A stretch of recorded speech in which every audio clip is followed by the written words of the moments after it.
하나님 말씀 에베소서 4장 6절입니다. 하나님도 한 분이시니 곧 만유의 아버지시라. 만유 위에 계시고 만유를 통일하시고 만유 가운데 계시도다. 아멘. 성령이 하나 되게 하신 것을 힘써 지키라는 3절 말씀이 4장 전체의 요약이요 주제라 할 것입니다. 이를 위하여 우리가 먼저 해야 할 일은 우리 안에 있는 문제를 짚어내고 그 해법을 찾아가는 현실적 탐구와 연구가 아니고요.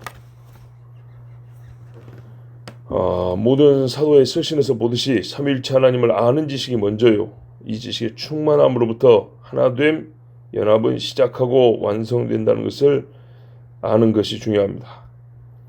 왜 그러냐 하면 하나님이 삼위일체로 존재하시기 때문입니다. 한 신성이 세 위격으로 완전히 하나로 존재하시는 분이 하나님이십니다. 그리고 그분이 우리를 자신과 연합시키시고 또 이스라엘과 이방인을 연합시켰습니다. 그러므로 참 지식은 하나님을 아는 데서부터 시작하듯이 교회의 연합과 분열의 해소와 결합도 항상 하나님, 우리의 한 분 아버지를 아는 데서부터 시작합니다. 자, 덧붙여서 우리 구원의 궁극이 바로 한 아버지께 나아감이므로 이 통일된 소망으로 함께하는 자들이라면 아버지로서 연합하고 하나 되는 것이 당연합니다. 오늘 6절 후반부에 만유 위에 계시고 우리 아버지 하나님이 만유 위에 계십니다. 모든 존재 위에 계신다. 모든 것의 주권자시다. 만물과 만일을 초월하여 계신다. 그런 뜻으로 읽혀집니다. 그런데요, 그보다 당연한 사실이지만 이제 맥락적으로 모든 교회 위에 계시다는 뜻을 말하고 있습니다. 지금 만유가 계속 연결되지 않습니까? 모든 것이란 말인데 한 맥락에서 연속적으로 사용하고 있기 때문에 이 맥락을 봐야 되는데 교회 하나됨을 지금 주제로 말하고 있습니다. 그래서 만유는 좁게 해석하여 그리스도인, 여러 가지 구별법, 사람을 나누는 기준이나 방식들이 있지 않습니까? 불문하고 모든 그리스도인, 모든 교회 위에 계시는 분이라 이 사실을 말씀하는 걸로 읽어야 합니다. 그리고 아버지 하나님 만유를 통일하신다 그랬어요. 통일한다는 말이 흩어진 것들을 모은다,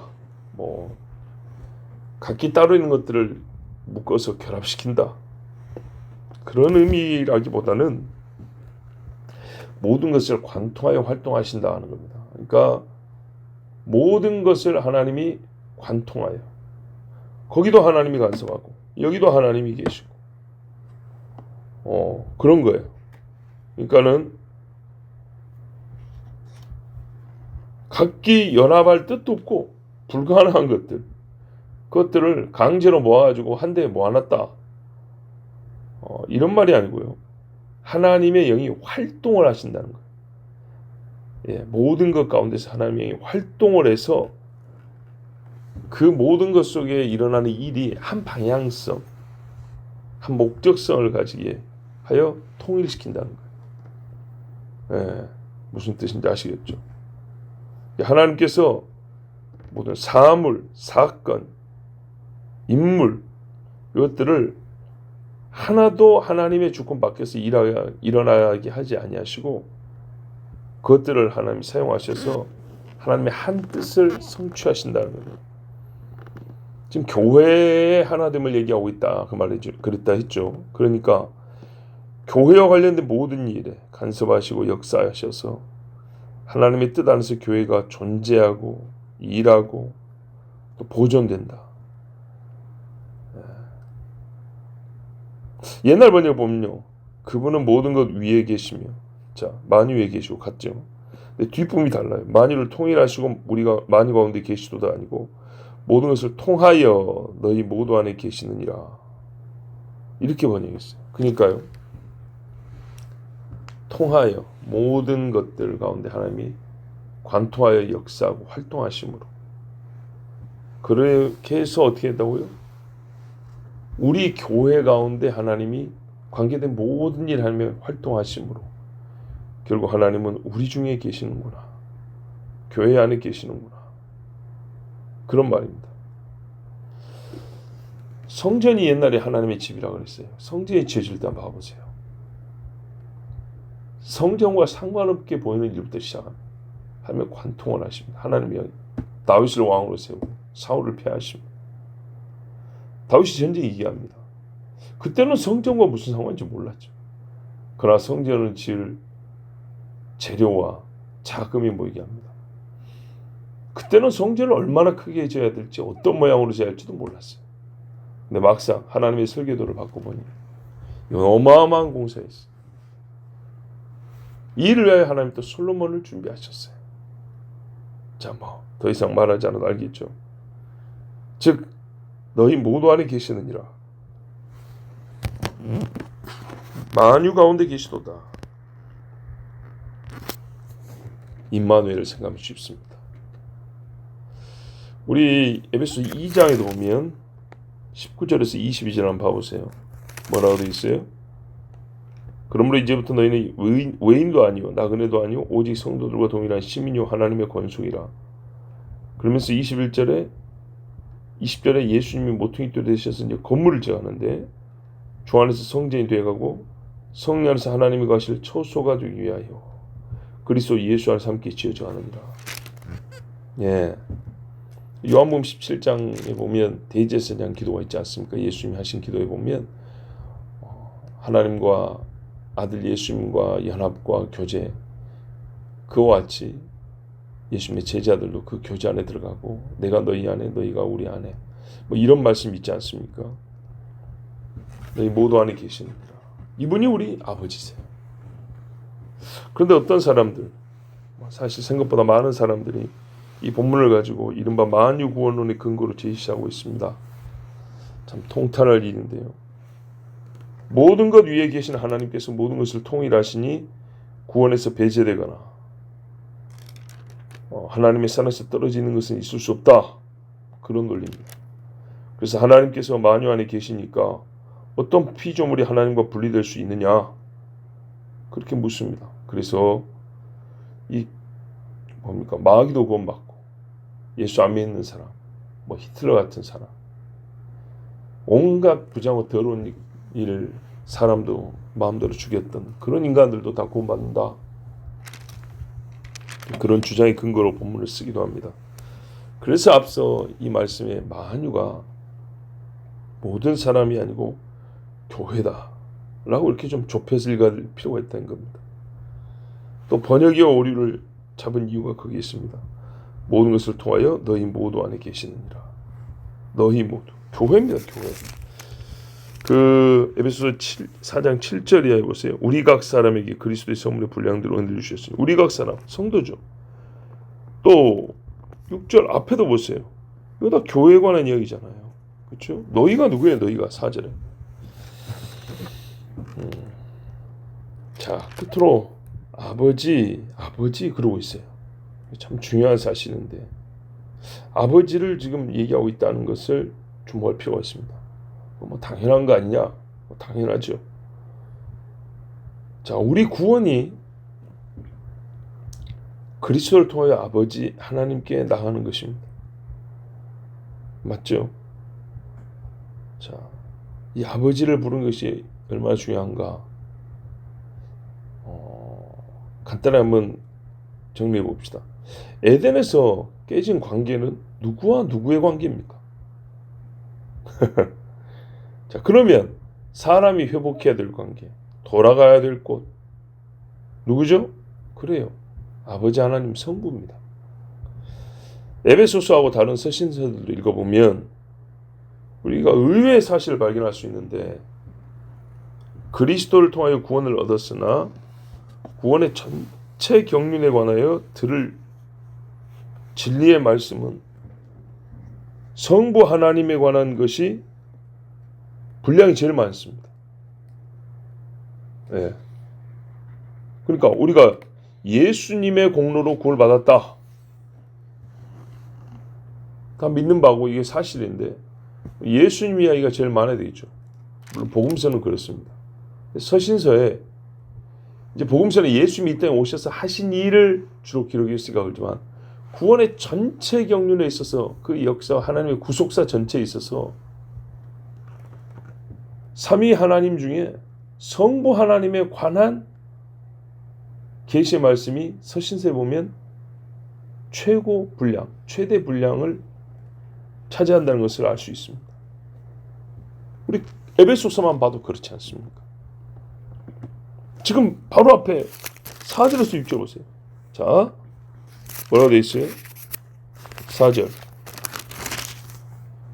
몸이 하나요 성령도 한 분이시니 이와 같이 너희가 부르심만 소망 안에서 부르심을 받았느니라. 5절. 주도 한 분이요 믿음도 하나요 세례도 하나요. 6절. 하나님도 한 분이시니. 자, 그리고 하나님 이야기 얼마나 기가 보세요. 그 만유 아버지시라. 만유 안에 만유 위에 계시고 만유를 통일하시고 만유 가운데 계시도다. 그리고 주셨다 하셨다의 주체는 누구냐 할 때 우리 앞서 다 봤지만 아버지 하나님이시다 그랬어요. 자, 보십시다. 우리가 경험적으로는 이렇게 시작해요. 죄인이 예수 믿고 구원받을 때 성령의 역사부터 시작해요. 성령이 우리를 중생케 하시죠. 그죠? 우리 마음을 감동하여 예수 복음이 들리게 합니다. 그리고 예수 그리스도의 십자가 그 죽음을 알고 믿게 합니다. 그리고 나서 뭐냐? 이걸 왜 믿냐? 이 믿음의 결국이 뭐냐 할 때 아버지가 계신 천국을 가는구나. 네. 이제 경험적 순서입니다. 그렇죠? 그런데요. 이 순서에서도 말해주는 바와 같이 우리 신앙의 최종 대상이라고 해야 되나? 뭐 궁극적 대상이라 해야 되나? 자, 오해하지 마시고 나는 철저한 삼위일체 신앙인입니다. 다만 위격적 구별 속에서 우리 신앙의 궁극적 대상을 말한다면 성자가 아니라 성부입니다. 예. 예수님이 뭐냐? 결국은 아버지를 믿게 하려온 거예요. 아버지를. 근데 그 아버지가 어떤 일을 하시는 아버지냐니까 아들을 통하여 우리 죄를 사신 아버지라는 거예요. 그러니까 아들을 믿어야 아버지를 믿을 수 있는 거예요. 예. 그 아들을 믿는 믿음이라야 아버지를 믿는 믿음도 온전한 거예요. 요한복음 12장 44절 이하에 예수께서 외쳐 가라사대 나를 믿는 자는 나를 믿는 것이 아니요 나를 보내신 이를 믿는 것이며 나를 보는 자는 나를 보내신 이를 보는 것이니라. 자기를 완전히 배제한 게 아니고 궁극을 얘기하는 거예요. 그러면서 하신 말씀이 나는 그의 명령, 아버지의 명령이 영생인 줄 아노라. 내가 이룬 것은 다 아버지께서 말씀하신 그대로 이룬 거다. 이게 아버지가 영생이고 아버지의 말씀이 영생이다. 그 말씀을 가지고 와서 내가 그대로 전한다. 그랬어요. 자, 성경에 따르면 보세요. 성령은 왜 오셨냐? 그리스도를 증거하려고. 그리스도의 말씀으로 믿게 하려고. 그럼 그리스도는 왜 오셨냐? 아버지를 증거하려고. 아버지께로 인도하려고. 아버지의 말씀을 믿게 하려고. 이렇게 돼 있어요. 그러니까 우리의 경험상 순서는 성령, 성자, 성부 이렇게 돼 있지만 믿음의 궁극적 대상은 어떻게 해야 돼요? 성부가 마지막에 그러니까는 뭐랄까요? 최종적이다 그 말입니다. 이 순서가 보여준 대로. 요한복음 15장 26절에도 내가 아버지께로서 너희에게 보내를 보혜사 곧 아버지께서 나오시는 진리의 성령이 오실 때에 그가 나를 증거하실 것이요. 성령이 성자를 증거해요. 에베소 우리 2장 18절에 이는 저로 말미암아 우리 둘이 한 성령, 저가 누구예요? 예수로 말미암아 우리 둘이 이방인과 이스라엘이 한 성령 안에서 아버지께 나감을 얻게 하려 함이라. 최종적인 구원의 완성 단계는 어디냐면 아버지께 나가라. 그겁니다. 자, 시간 관계상 이 설교에서 이 교리를 아주 더 길게 설명할 수는 없지만 좀 부족한 설교를 대신 우리 주님의 말씀 그 요한복음 17장에 기록된 우리 주님의 기도말로 채우고 마칩니다. 요한복음 17장 3절에서 10절을 먼저 읽어드립니다. 영생 곧 유일하신 참 하나님과 그의 보내신 자 예수 그리스도를 아는 것입니다. 그렇죠? 참 하나님과 그가 보내신 자 예수 그리스도. 아버지께서 내게 하라고 주신 일. 자, 보세요. 최종 주권과 시작이 어디 있는가? 그러면 마지막 종착지도 누구일까요? 아버지. 주신 일을 내가 이루어 아버지를 이 세상에서 영화롭게 하였사오니 아버지여, 창세전에 내가 아버지와 함께 가졌던 영화로서 지금도 아버지와 함께 나를 영화롭게 하옵소서. 세상 중에서 내게 주신 사람들에게, 아버지가 내게 준 거예요. 내가 아버지의 이름을 나타내었나이다. 저희는 아버지의 것이었는데 내게 주셨으며 저희는 아버지의 말씀을 지켰나이다. 지금 저희는 아버지께서 내게 주신 것이 다 아버지께로서 온 것인 줄 알았나이다. 보세요. 어디로 붙어인가를 보세요. 이 영생과 예수님이 어디로 붙었냐. 그래서 최종 믿음의 대상이 누구냐. 나는 아버지께서 내게 주신 말씀들을 저에게 주었사오며 저희는 이것을 받고 내가 아버지께로부터 나온 줄을 참으로 아오며 아버지께서 나를 보내신 줄도 믿었사옵나이다. 내가 저희를 위하여 비옵나니 내가 비옵는 것은 세상을 위함이 아니요 내게 주신 자들을 위함이니이다. 저희는 아버지의 것이로소이다. 내 것은 다 아버지의 것이요 아버지의 것은 내 것이온데 내가 저희로 말미암아 영광을 받았나이다. 아멘. 17장 21절에서 26절도 읽어드립니다. 아버지께서 내 안에 내가 아버지 안에 있는 것 같이 저희도 다 하나가 되어 우리 안에 있게 하사 세상으로 아버지께서 나를 보내신 것을 믿게 하옵소서. 내게 주신 영광을 내가 저희에게 주었사오니 이는 우리가 하나가 된 것 같이 저희도 하나가 되게 하려 함이니이다. 곧 내가 저희 안에 아버지께서 내 안에 계셔 저희로 온전함을 이루어 하나가 되게 하려 함은 아버지께서 나를 보내신 것과 또 나를 사랑하신 같이 저희도 사랑하신 것을 세상으로 알게 하려 함이로소이다. 저희도 하나님이 저희도 사랑하다. 아버지여, 내게 주신 자도 나 있는 곳에 나와 함께 있어 아버지께서 창세전부터 나를 사랑하심으로 내게 주신 나의 영광을 저희로 보게 하시기를 원하옵나이다. 의로우신 아버지여, 세상이 아버지를 알지 못하였어도 나는 아버지를 알았sap고 저희도 아버지께서 나를 보내신 줄 알았sap나이다. 내가 아버지의 이름을 저희에게 알게 하였고 또 알게 하리니 이는 나를 사랑하신 사랑이 저희 안에 있고 나도 저희 안에 있게 하려 함이니이다. 아멘. 기도하겠습니다. 하나님 감사합니다. 부족한 종 심오하고 깊은 놀라운 심리와 지식을 전하려 하니 많이 부족합니다. 온전하지 못합니다. 그러나 주님, 나는 이 말씀을 믿습니다. 또한 이 말씀을 듣는 자들이 같은 믿음을 갖게 하시옵소서. 아버지를 알고 싶습니다. 아버지께 나아가고 싶습니다. 아버지를 사랑하고 싶습니다. 주님 도우시고 우리 안에 계시사 꼭 그렇게 해주시옵소서. 예수 그리스도의 이름으로 기도하옵나이다. 아멘.